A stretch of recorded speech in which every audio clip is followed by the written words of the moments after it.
Now, I've been doing this ministry thing long enough to know a couple things about Christmas. One is the greatest gift of Christmas is obviously the love of Jesus. Duh. But second, a very close second is this. The second greatest gift of Christmas is a short sermon on Christmas Eve. But I've been considered a Scrooge, so buckle up, choir. It's less than 50 minutes. Don't worry about it.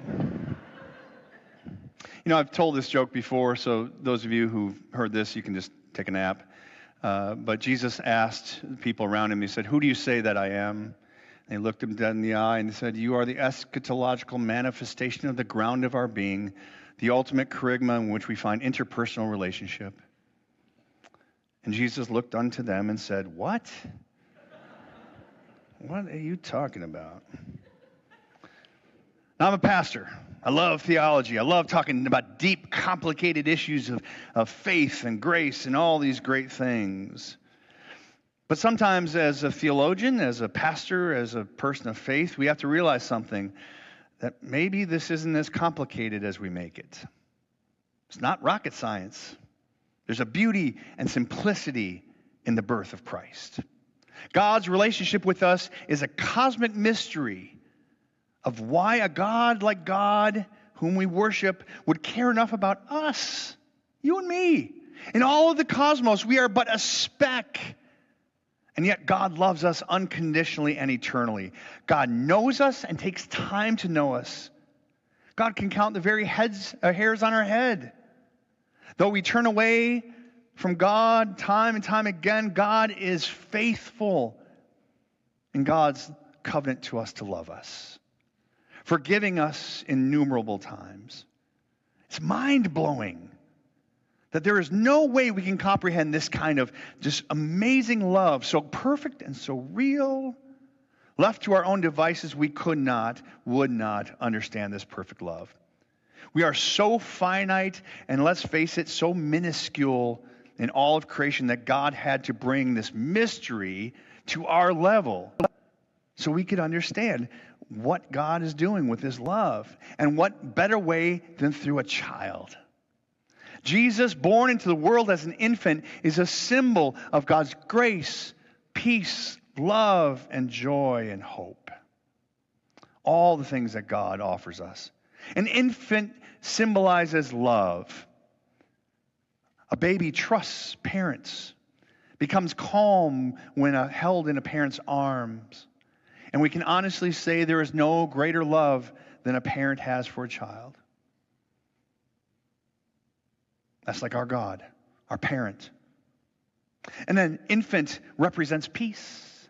I remember when a child was born in the past church that I served. Well, it wasn't born in the church, but by members of the church. And so I went to the hospital to visit, and I love babies. I was excited because I knew we'd be having a baptism. Oh, yeah, that's all right. And I was there with the family, and all of a sudden we heard must have been the elevator door opened up, and out came this stomping, and this guy, "Woo! Can't wait to see that baby!" And somebody walking down the hall, loud as can be, and opens up the door and comes into the room. And it was Uncle Jim. And he was loud, and he was big, and he had his cowboy boots on. He stomped right in. "Let me see that baby!" Silent night, right? But then when he saw the baby, he became the most peaceful, soft, quiet man in the world. And he gently, in these giant hands, picked up that baby and just started rocking. Peace was brought to him by that baby. I don't think that man was ever peaceful any other time. I got to know him. He wasn't. And an infant represents joy. Come on now.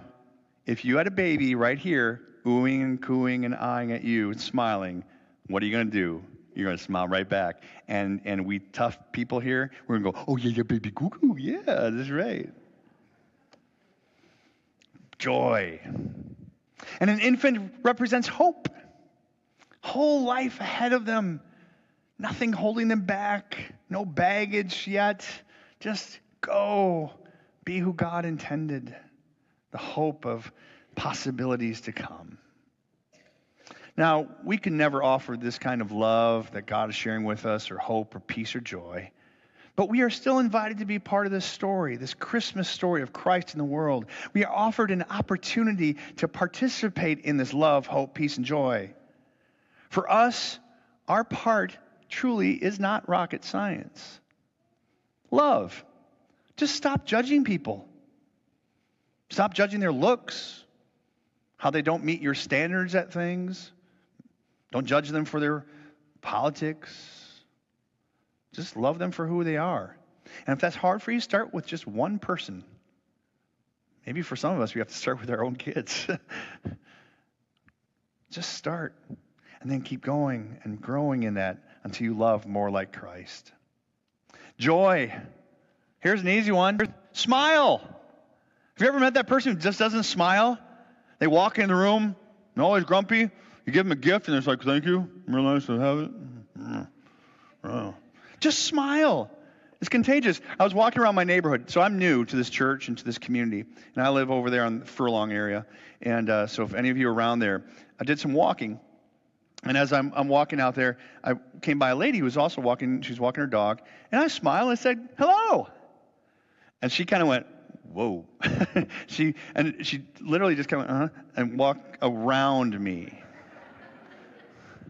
So you Furlong people aren't very friendly, I guess. I don't know. I scared her. But isn't that funny? A person smiling and saying hello puts you on your guard. How sad is that? We are to be peacemakers. Instead of cutting off the guy, so you know that person does it. Now this is I'm telling you my flaw, okay? I have many, this is one of them. When I'm driving and I know this lane is a turn right, but somebody decides they want to go faster so they can cut in front of me to get ahead of me by 5 seconds, I speed up.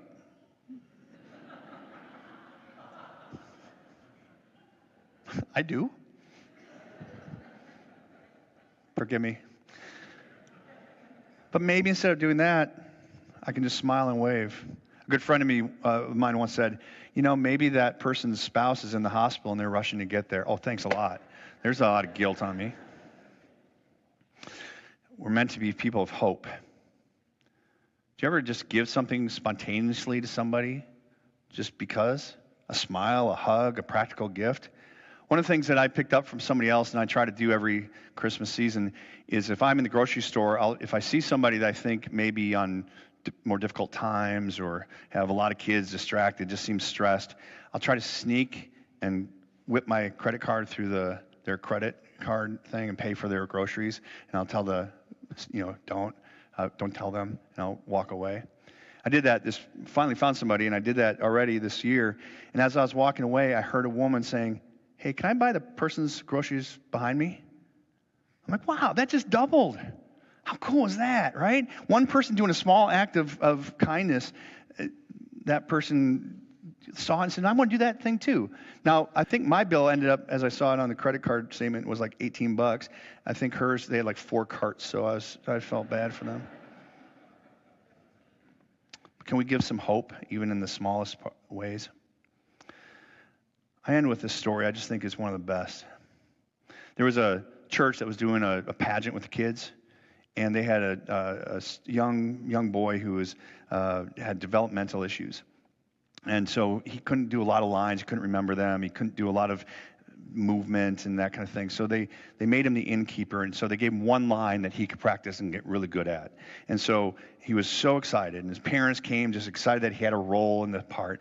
And they sat there and they're watching him. And so his only line was, when Mary and Joseph came up, he was supposed to say, "There's no room in the inn."